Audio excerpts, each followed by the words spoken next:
Oh yay, oh yay, oh yay. This Honorable Court of Appeals of Tennessee is now in session. The state of Tennessee, and this Honorable Court. Please be seated.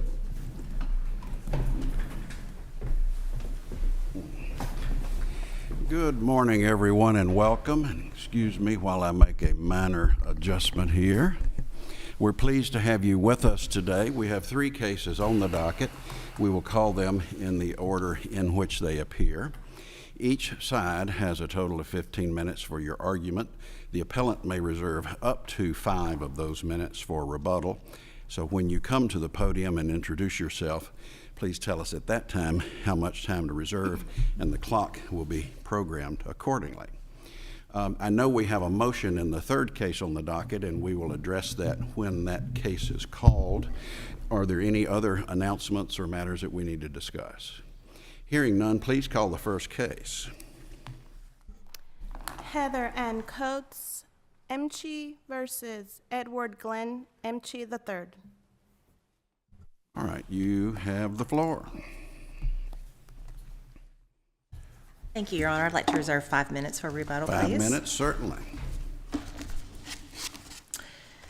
May it please the court, my name is Amanda Crowell of the Wilson County Bar. I'm here on behalf of the mother, Heather Emch, in a post-divorce change of custody matter.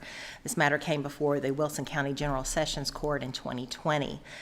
The parties were originally divorced in 2015, and at that time they had one minor child who was about 1 year of age. The parties entered their permanent parenting plan by agreement and named the mother as the primary residential parent and gave her 201 days of parenting time per year. The father had 164 days of parenting time per year.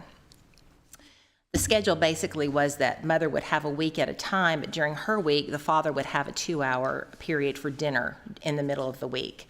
During father's week, the mother would have a 24-hour period of parenting time during the middle of the week. That way, the child never went more than 1 week without seeing the other parent.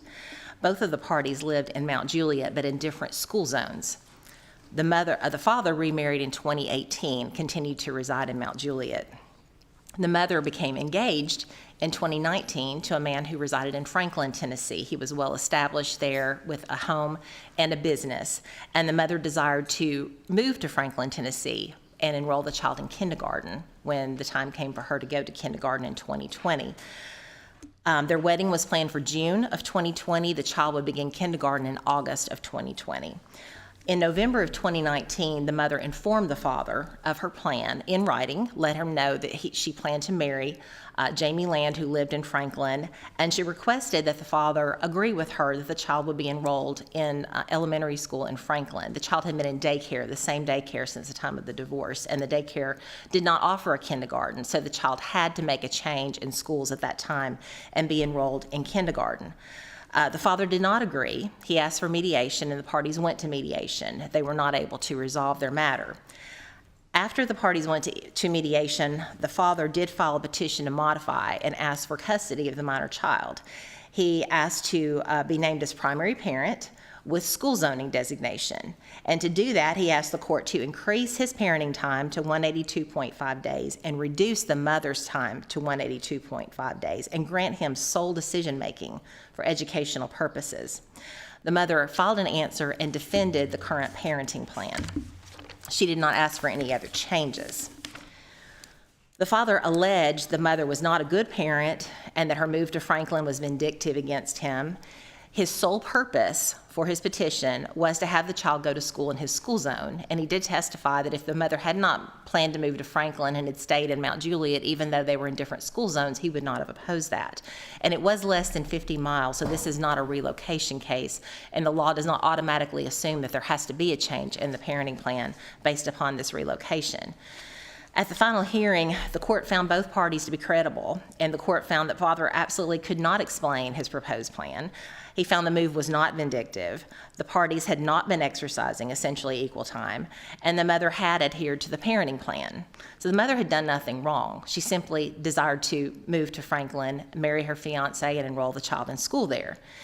And the court found that the mother should remain the primary parent, that the father did not meet his burden of proof to modify the custody. And now neither party appeals this. That's not what this appeal is about. So the court left primary parenting responsibility with the mother, allowed her to enroll the minor child in Franklin, Tennessee, in the school there. The mother was going to be working from home. As a result of the pandemic, this was something that was now offered to her. She was going to be living within 2 or 3 minutes from the child's school in Franklin. The father was continuing to live in Mount Juliet. Unfortunately, the court did not stop there. When he determined that the father had not met his burden of proof and that there would not be a change of custody, the court then went on to make some changes to the parenting plan. Are you arguing there's a higher burden of proof to change the residential parent, but a lower burden of proof to change parenting time? Are you arguing that the father did not carry his burden of proof to change the parenting schedule? The only thing that father said about the parenting schedule in his petition, and the proof bore this out, was that if the mother remained in Wilson County, then they should have an equal parenting schedule. He didn't allege that there had been any changes that impacted the schedule, or that the schedule was unworkable. In fact, he admitted that the schedule was still workable. Of course, there is a higher burden of proof, obviously, to change custody. There's a much lower one with a residential schedule.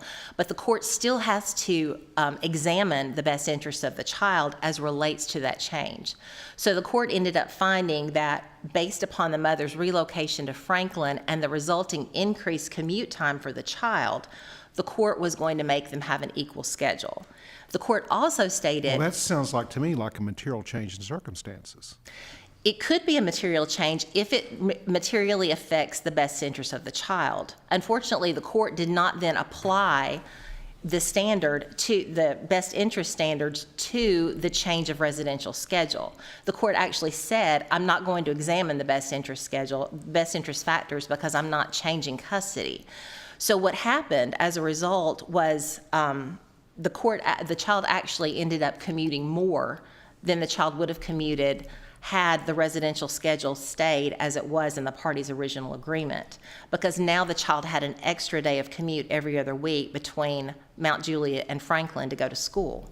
If the mother had had that overnight time on Thursday like she always had, then the child would have just gone back to school 2 minutes from the mother's house on Friday morning. Instead, the child had to go to Mount Juliet Thursday night and had to come back on Friday morning. It added another 24 hours with the father that increased the child's commute time.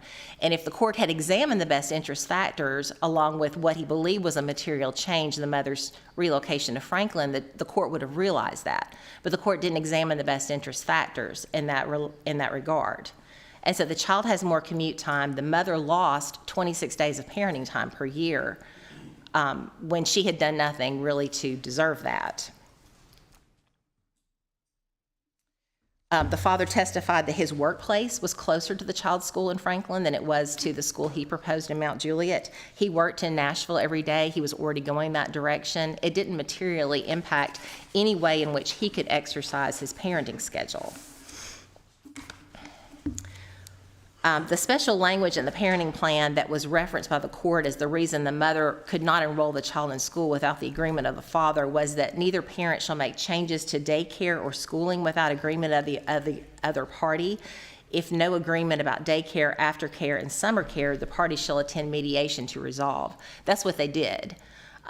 However, this was not actually a change to the daycare or a change to the schooling. This was an initial enrollment in kindergarten. However, the mother went ahead and attended mediation and tried to work with the father. But the court's ultimate finding was because she was the primary parent, as long as she remained the primary parent, she had school zoning designation. And that's why when the court did not change primary parent, the court allowed her to enroll the child in Franklin, as originally would have happened had the father never filed a petition.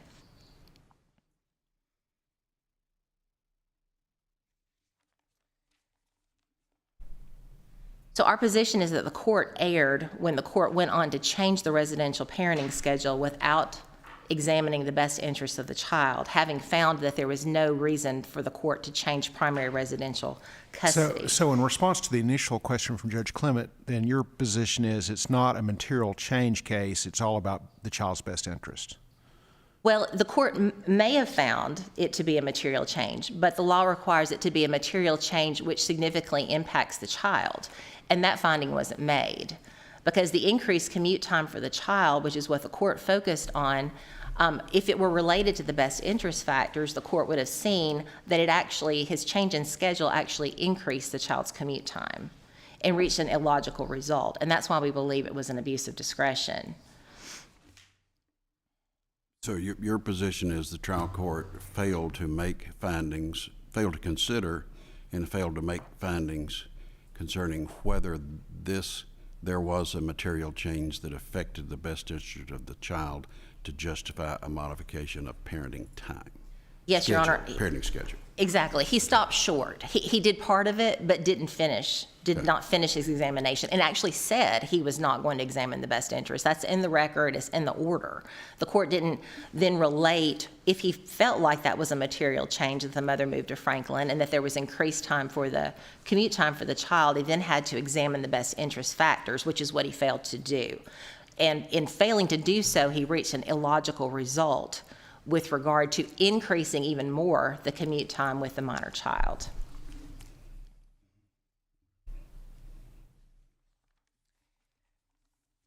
There are several cases, the Canzaneri versus Burns case, where the court said that in the absence of proof of material change in the child's circumstances, the trial court should simply decline to change custody, and the parenting plan should not be changed in any way.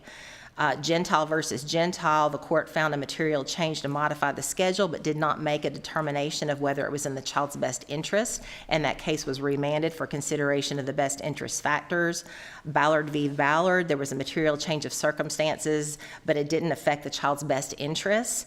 And then the more recent case of Moore v. Moore, which has come out since this appeal, a case from January of 2022, in which no best interest determination was made by the trial court, so that case was remanded to the trial court for a best interest determination. All of those are very similar to this case, in which the court did not make a best interest determination as to whether or not this relocation to Franklin actually was materially affecting the best interest of this child. All right. Thank you, Ms. Crowell. We'll hear from you further on rebuttal. Thank you. Good morning. May it please the court, Melanie Bean, also of the Wilson County Bar, here on behalf of Mr. Edward Emch. First, Your Honors, I would like to address two particular issues that I feel like have been unintentionally misrepresented or misled, both to the court in briefing and in oral argument today. First, the court clearly indicated in the transcript on page 188 in paragraph B that the court, while it did not find there was a change of circumstance warranted for the purposes of change of custody, the court did find there was a material change in circumstance for the modification of the residential schedule, this being mother's move to Wilson County and the increased commute time to Ariana. The court specifically identified findings of fact as to why this would affect the minor child on a day-to-day basis and why that supported a material change for the purposes of a residential schedule. Further, the court in its ruling at this point had chosen, based upon the Section J language that was included in the permanent parenting plan, that the parties had to agree on the schooling or they had to return to court if they didn't agree. That's what they contracted for. And the court, in its ruling, decided that the child would attend Trinity Elementary, not because that the mother was living there and she was the primary parent or that was a result of her zoning. That is an inaccurate statement in the brief and as made in oral argument this morning.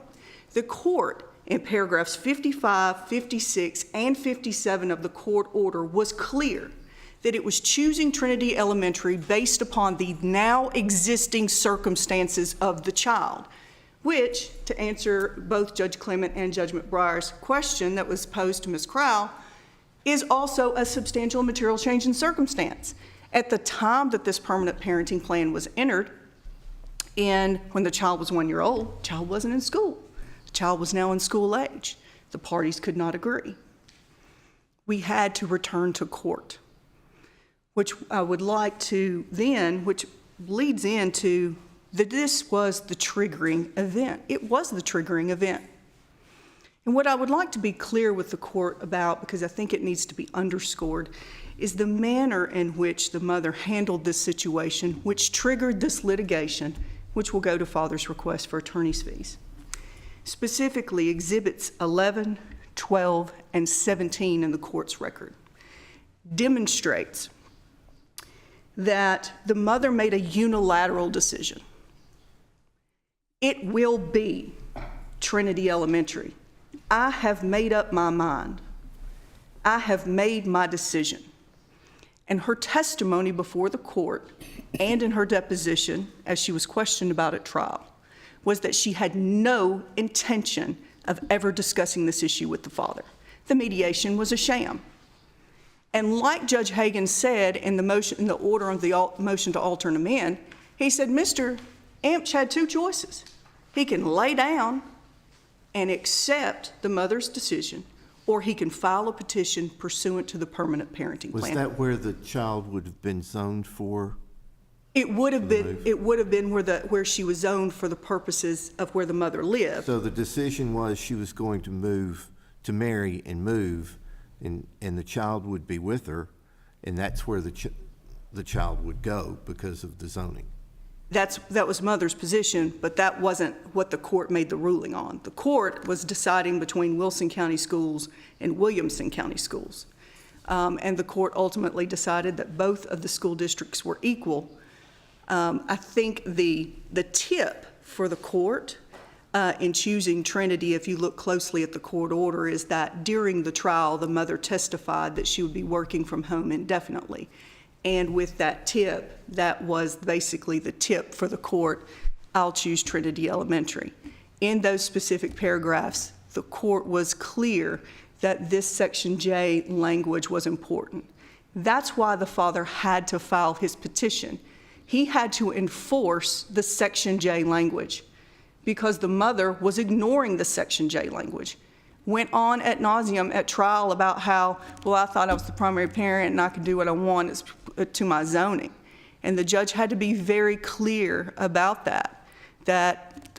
When the father filed his petition, he was the one who was enforcing the parenting plan.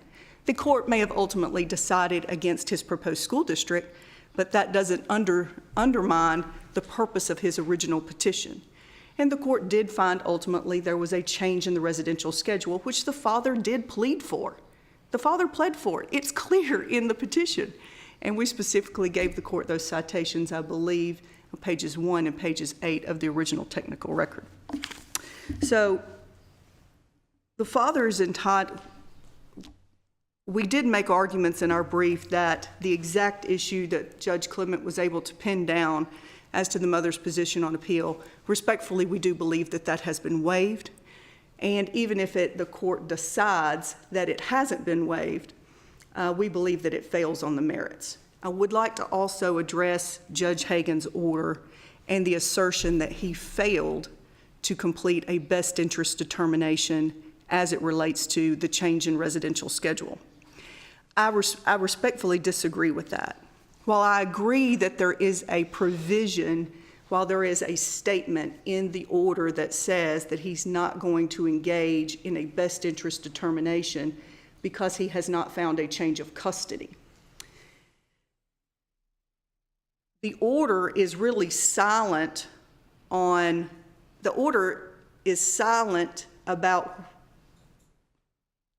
the best interest determination as it relates to the residential schedule. And here's what I mean by that. If you look back at the court's order at paragraph 51, that is where the court recites what the law is about change in circumstance as it relates to custody versus change in circumstance as it relates to the residential schedule. Immediately after that, in paragraph 52, the court reiterates its findings of fact.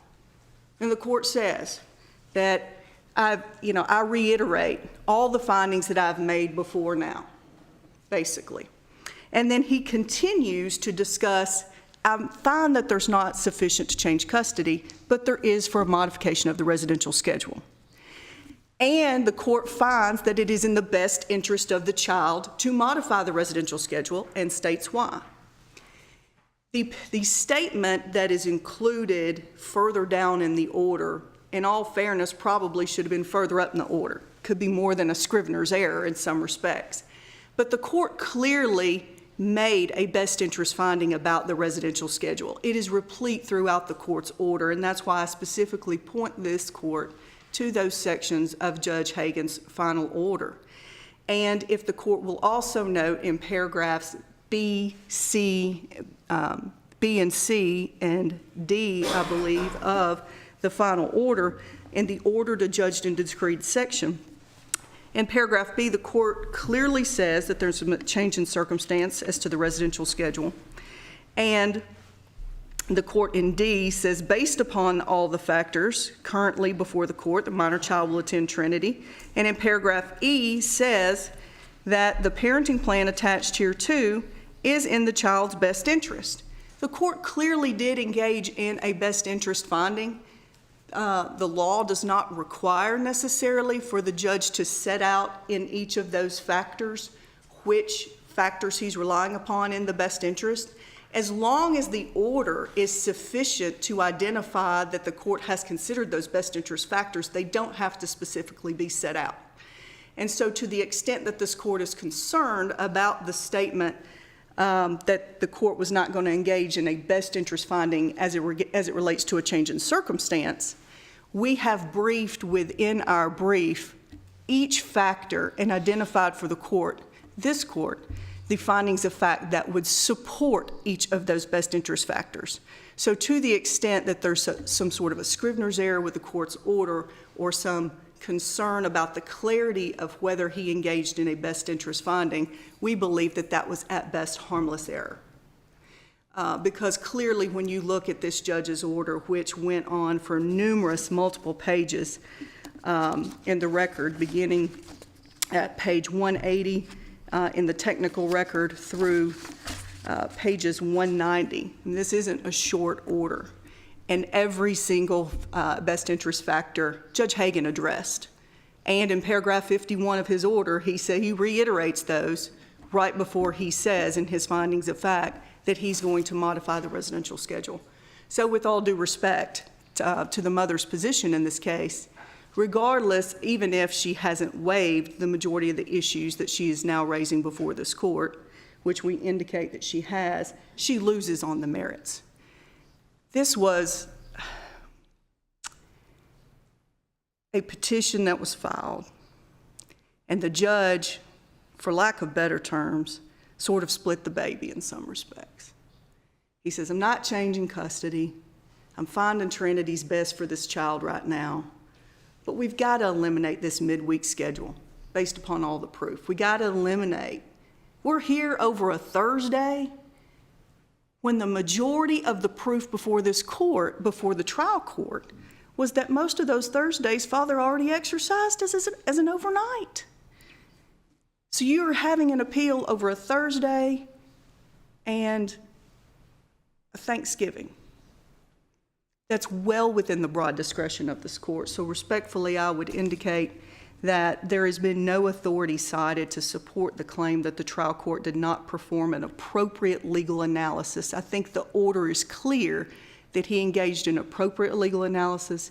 He stated what the law was, and there's sufficient findings of fact within that order that would substantiate that he considered the factors. So I would ask this court to affirm the court's ruling in that respect. I do not believe that the appellant has appropriately stated an issue before the court in order to assess the underlying other issues that have been primarily raised or addressed in oral argument. And specifically on page 21 of our brief, we identified specifically for this court all the issues that we believed had been waived.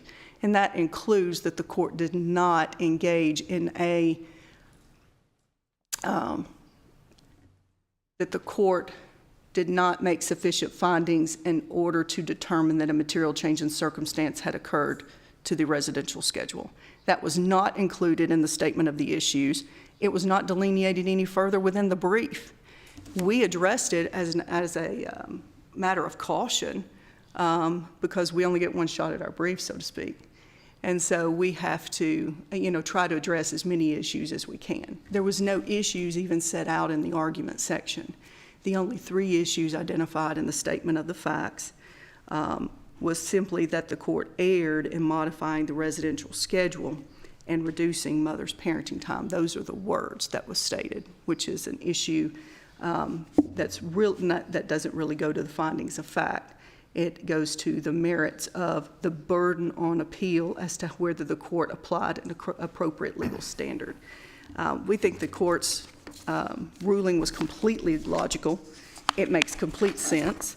We spent all of our time, or a lot of time of this trial, talking about commute times and post-COVID, pre-COVID commute times, post-COVID commute times, mom working in Goodlettsville, dad working in Nashville.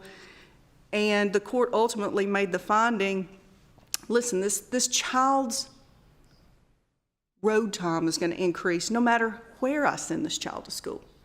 If I send the child to school in Wilson County, mom's going to have more road time. If I send the child to school in Williamson County, dad's going to have more road time. But the child's affected. Her location, where she's living, has changed. She's going to school. There were so many different reasons for the change. And the court has broad discretion when it comes to fashioning that residential schedule. Lastly, I would say to the court, Mr. Emch is entitled to attorney's fees. Not only was he entitled to them at trial, but he's entitled to them on appeal. He's entitled to them on appeal under the original marital dissolution agreement as being the parent who initiated an action in order to enforce the parenting plan. That's why we had to enforce this plan. That's why we had to file the petition. The court made that specific finding also in the order where the court denied the motion to alter and amend of the mother. And the thrust of that argument, you would say, has to do with what you would describe as mother's unilateral effort to place the child in a school without father's agreement. And her refusal to even discuss it. I mean, when you sign a parenting plan that says we're going to jointly agree on something, nobody's bigger than anybody else when it comes to school, and we're going to do this together. And if we can't decide as parents, then we're going to put it in the hands of the judge. That's what their parenting plan says. A lot of people might not do that, but they did. And that's what they bargained for. And she just refused, said, I will not discuss this with him. We had to file this petition or lay down, as Judge Hagan said. So respectfully, Your Honors, I do submit that under the MDA, which does not limit fees to just the trial court, and we're also entitled to fees under the fee shifting burden statute and as a matter of law. Mr. Emch, notably, we did this on cross appeal. If there had been no appeal in this case, both parties who spent a substantial amount of funds and probably could have sent this kid to Innsworth for 2 or 3 years, he would have taken it, he took his lumps and he'd have paid his own fees. But now we're here over a Thursday and Thanksgiving. So respectfully, Your Honors, we would ask for those fees. Thank you. Thank you, Ms. Bean. Ms. Crowell, your rebuttal. I would like to ask you that Ms. Bean identified by paragraph number and paragraph letter where the trial court made findings that she believes relate to the best interest of the child. Yet I understand you to say that the trial court made no findings. The panel is certainly going to read the order, but do you still represent to us that the trial court made no best interest findings? Well, Your Honor, the court made best interest findings as it related to a change of custody. He examined those factors at that point. How can you separate them? Well, because when we look at what the court based the residential schedule change upon, it was all based upon the fact that he wanted to minimize the child's commute time. So if that's the purpose And with regard— that would relate to parenting schedule. It would, yes. And so the problem is that the changes that he made in the parenting schedule actually increased the child's commute time. Well, that's a different argument. Saying the trial court made no best interest findings is one thing.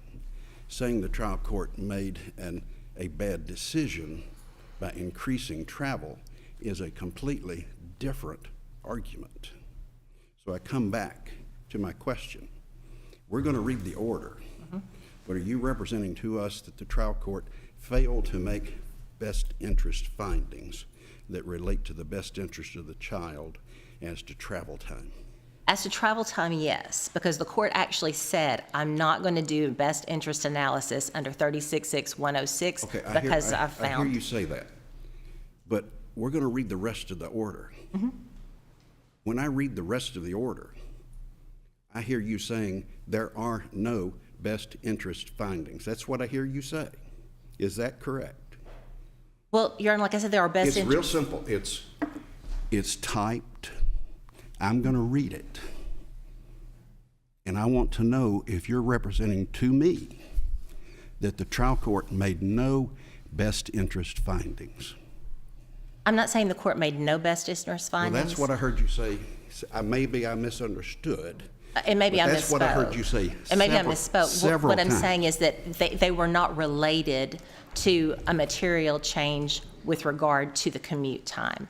If the court was relying on the fact that the increased commute time was the material change that justified a change in the residential schedule, which took 26 days a year away from the mother, then how those related to the child's best interests were not included in the order. Well, doesn't it relate if the question is, should the child travel on Thursday? Doesn't that relate to parenting time, schedule? Parenting time and schedule? Yes. Okay. Isn't that what we're talking about? Yes. Okay. But the best interests of the child with regard to making that change were not examined, and that's why he reached an illogical result. But, I mean, what I hear you saying is that because the judge did not specifically reference commute time, that the best interest findings aren't sufficient.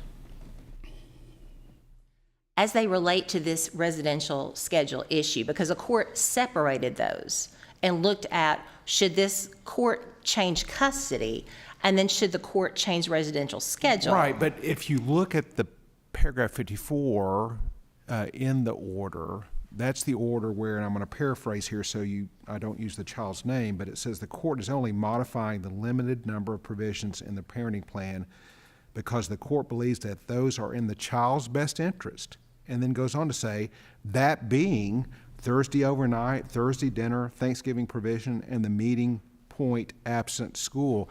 I mean, those all seem like scheduling issues.